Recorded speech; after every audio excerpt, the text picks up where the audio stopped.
Hi Internet, welcome to the Troyan YouTube channel, home of the only YouTube video that covers the entirety of Final Fantasy XI from beginning to present day. That's right, Pro Jared only covered like the first 6 years of the game. I covered the entirety of the game. So last week I did an experiment doing a vlog about Final Fantasy XIV because I'd finally come back to playing the game after taking a extended semi-hiatus where it was my main game for a little while in 2022. And then I took a break from it to play a whole bunch of other games, and would play the seasonal events.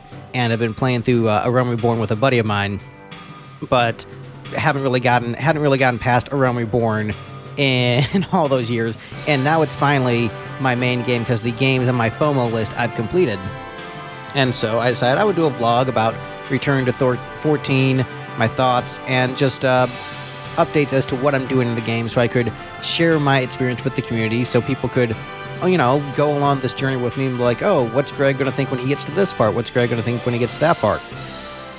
And I said last week that if the response, if there was 2 people who watched it, I said I'm probably not going to keep doing these, but because there was a little under 500 who watched it, all right, I guess I'll keep doing these. I want to do them every week, not sure if I can, but I'm really hoping that I'll be able to do them every week. So I'm going to be splitting these up into 2 different sections for the videos going forward. One is going to be about my experiences playing solo, just going through the quests myself. And the other is going to be the section about what I'm doing with my buddy for our weekly play sessions. And the reason I'm dividing it into these sections is so that my bud can listen to me talk about him. Because you know how if someone talks about you on the internet, you want to know what they're saying, right? Not even if they're saying anything bad, but just the curiosity of it. So I'm okay, so you're able to listen to these blogs too, or vlogs. I'll put a section that talks about what we did, so you won't get any spoilers. Because my buddy, he's really spoiler sensitive, and I try to respect that. I have not told him what goes down in Expedition 33. I've been holding my tongue on a number of things. I'm good like that. Even though I don't mind spoilers, I'm fine with it. I know a lot of people are super sensitive. So I'm okay, I will do what I can. So I'll split up into time codes. So it'll be intro, discussing what I did solo, and discussing what I did with my buddy. So he can listen to that section without fear of being spoiled. But we're going to start with what I did this week in 14, which is, firstly, I finished the Hildebrand questline, which was still a lot of fun. I'm a big fan of this questline, and I know there's so many Hildebrand questlines. I'm glad I watched the 1.0 Hildebrand questline. It gave me extra context for the 2.0 adventures of just him being blasted up to the moon and all that stuff. I think that was really cool, but I'm walking away from the Hildebrand questline feeling like it's one of the best Final Fantasy side quests. And I'm very happy that 14 is able to hit some peaks of the series already in my return to it. And I know there's more Hildebrand questlines, and this probably isn't even the best one. But man, what a great start! I love the different characters you meet, like Gilgamesh and Ultros. I think that's a lot of fun. But what's funny is this was the first set of quests. These were the first set of quests that introduced me to the ability to not have your level synced. So I guess there is a side quest where you can go through dungeons and stuff without the required party and without the required level syncs. And so I was trying to get some help forming parties for the last couple sections of the Hildebrand questline, which are 8-man raids. And someone's oh, I'll just do it with you, just you and me, and I'll just unsync it. And I didn't know that you could do that, so I guess there's a side quest that allows you to unlock that. So I actually didn't get to really enjoy those fights mechanically, the last 2, the one with Typhon and Ultros, and the rematch with Gilgamesh, because the people I got to help me just solo those fights, so I basically just watched the cutscenes. But, honestly, I don't mind it too much. Would have been nice to have done those fights, but there's so much content to do in 14, and given how busy my schedule is, I wouldn't want to wait an hour and a half or whatever to get a party together. So if someone's willing to help me without the level sync, I'll take it. Although I do wish the Ultra fight had gone a little bit longer, just because I love the FF6 boss theme so much.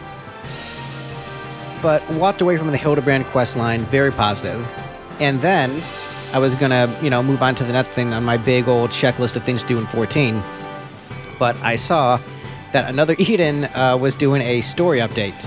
And for those who don't know, Another Eden is basically a turn-based JRPG with as much content as an MMO. It's live service, and it continually gets updates.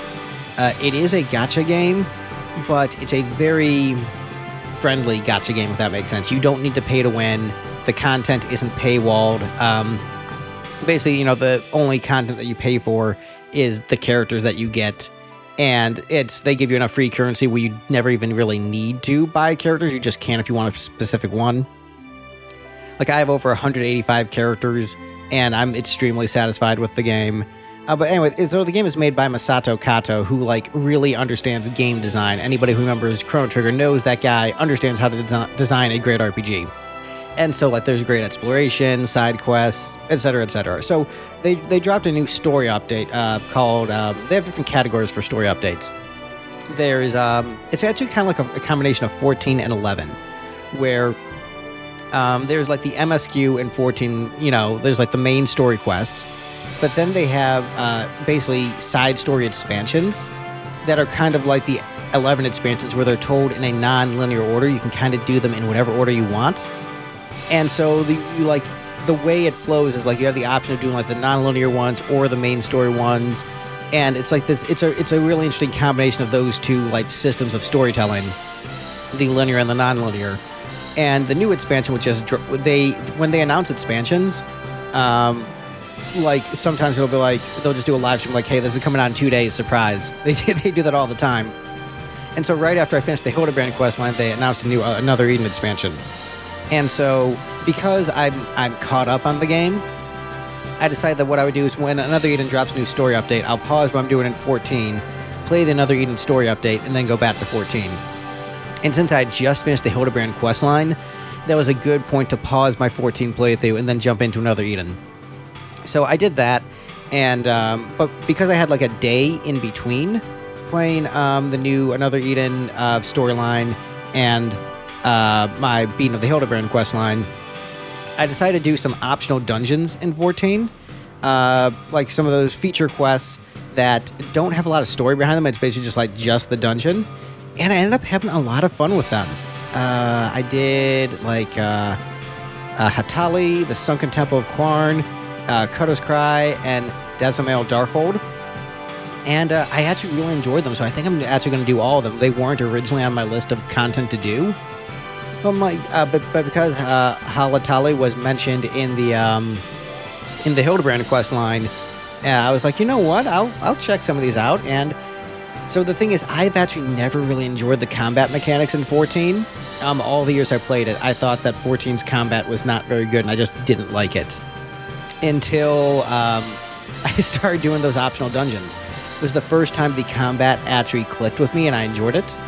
And I think a lot of it has to do with the ability to use Warp Strike, or what I call Warp Strike. Core with Red Mage, it basically functions like Warp Strike in 15.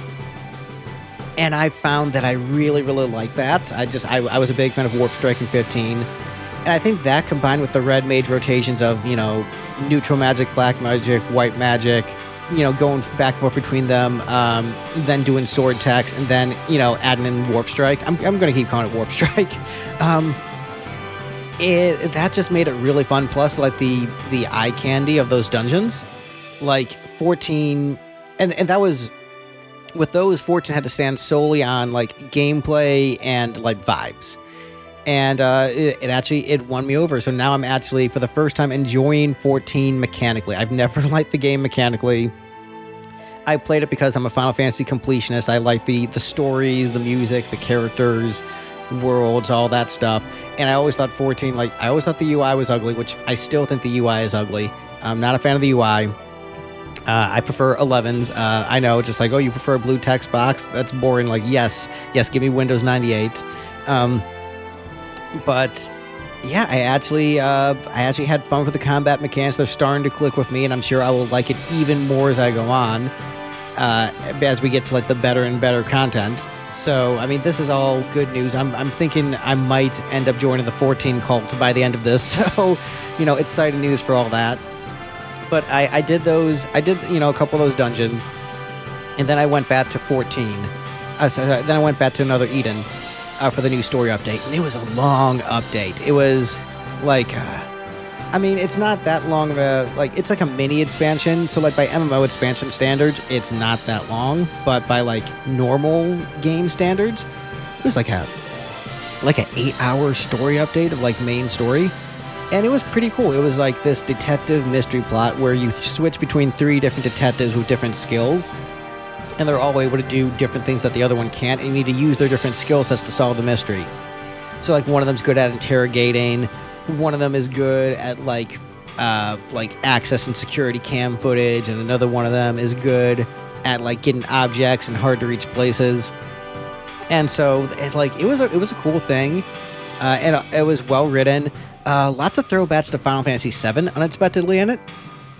And actually, I think that's the one game left on the list that Kato hadn't made references to from his time at Square. That's referenced in another Eden, because there's references to the Chrono games. Xenogears, there's Final Fantasy XI, there's references to 11 in another Eden.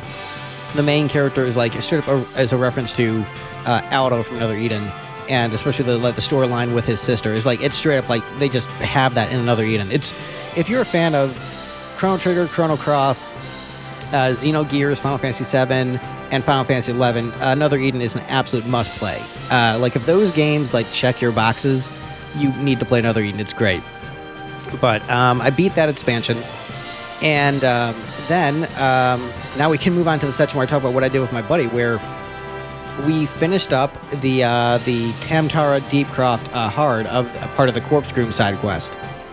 And my buddy, it was the first time that he had come across the item level issue, and because I did that first with my alt character, who's not my main. Because Red Mage gets a bunch of good gear when you first get the job, I didn't run into the item level issue. But we ran into that for his character and the monk that I was playing as for my other character. So we ended up doing, last week we did the Red Mage quest for him to unlock, so he could play as Red Mage for a bit, for the dungeon. But then I, in between our play sessions, I found where to get some higher level gear, basically in Mordana. Trading whatever currency to get some decent gear. So I got some better gear for both my Red Mage Lighto and my Monk Red Troyan. So got better gear for both of them, but just because we were on kind of time constraints when we were playing, we just jumped right into the dungeon, and it was a good time. I think he really liked it. He's really into that dark fantasy Yoko Taro kind of stuff, which I know he's gonna love the Nier raids. I haven't played any of the Nier games, but I watched the cutscenes for the first Nier and story summaries for Nier Automata. So I'm familiar with the series and definitely looking forward to the Nier raids when we get to them. But I thought he would really enjoy the Corpse Groom side quest, and he seemed to really vibe with the dungeon by the end of it and the cutscene. And we were both leaving on a pretty good high with a really good 14 dungeon session, even though we didn't get paired in the dungeon together when we both tried to do it in the duty finder. We ended up in different parties. But still, we chatted on Discord while we played through it, and it was a good time. And next week we are going to start hitting up Palace of the Dead together. So I'm going to guide him through the quest to unlock it, which is 2 minutes, and then I'm gonna do that with the Red Troyan character. Log out, switch over to Lighto, and then we're gonna try to do that together, the two of us. And I think that'll be a lot of fun, some good co-op. But next week I'm gonna have very little time to play 14, and so I don't know if the next update is gonna be as substantial or interesting. So it might be mostly talking about Palace of the Dead, because I'm just going to be so slam busy with work next week because I'm doing training, which means longer hours, and it's just going to be just rough. It's going to be a rough week, so I don't know how much time I have for 14 next week, but hopefully I've got some good stuff to talk about, and should have at least some good Palace of the Dead footage and some good commentary about what that experience is like co-oping it. But yeah, that is the video. Thank you guys so much for watching. Be sure to do the liking, the commenting, the subscribing, and please comment, especially comment, because I want to know your thoughts on my 14 journey. And oh yeah, one other thing, I'm adding this in. I think I came up with a 14 job class that I really want, and it's possible that there's another job kind of similar to this, but they could, modify and make it something its own thing. I would really love if they added a Kingsglaive job class to 14. I think that doing the faux warp strike with Red Mage made me think about how fun it would be to have a Kingsglaive job class, and just summoning the different weapons and stuff to attack and warp striking. And I think it'd be cool to take something from 15 and turn it into a job class for the series. I think that'd be really, really cool. So yeah, that is my closing thought. But now I'm actually done with the video. But please ask me questions, comment, let me know what you think of my 14 journey. I'd like this to be more of an interactive vlog rather than just me talking and then nobody saying anything. I did get a couple really nice comments last week, but I'm hoping for a good back and forth with the community. And once again, I thought this would be a short 5-minute video, and it looks like it'll be longer than that. Once again, thank you so much for watching, and I don't know if I will have time to do a video next week, but I'm going to really try to. Just with work and stuff, that's going to be tricky. I don't even know how much I'll get to play 14 next week, and it'd be really dumb to make a video yeah, I didn't really play any 14 last week. Nothing happened, but hopefully at least have some good Palace of the Dead stuff to talk about. All right, well, thanks for watching, and yep, I'll see you guys later. Bye, everyone.